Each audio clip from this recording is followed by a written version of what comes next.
J'ai rencontré Steven à l'école de cinéma de l'Université de la Californie du Sud.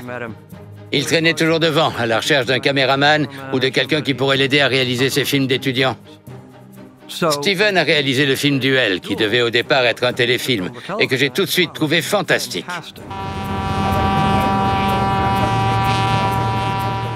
Quand Duel est sorti au cinéma au Mexique, je suis allé le voir dans un drive-in. Les gens klaxonnaient en guise d'applaudissements.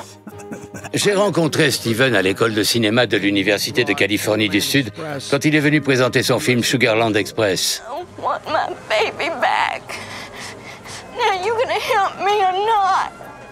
Je n'arrivais pas à croire qu'un aussi jeune homme puisse réaliser un film de cette ampleur. Il m'a immédiatement fasciné. Je pensais que les metteurs en scène et les réalisateurs appartenaient à un monde complètement différent du mien. Mais pas Spielberg. J'avais l'impression qu'il faisait partie du même monde que moi. C'est grâce à lui que je me suis mis à rêver d'être un jour cinéaste.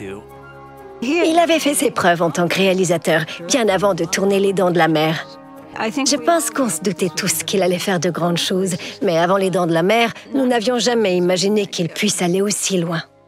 Je ne savais pas ce que je voulais faire après. J'avais envie de réaliser un film sur les ovnis. Je ne passais pas encore à Rencontre du troisième type, mais j'avais les ovnis en tête. J'étais aussi en pleine post-production pour Sugarland Express. Je me rendais donc très souvent dans les bureaux de Richard Zanuck et David Brown.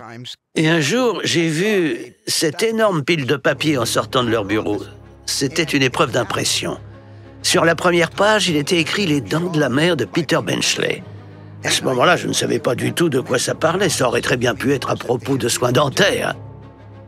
Je l'ai lu et l'intrigue m'a immédiatement captivé.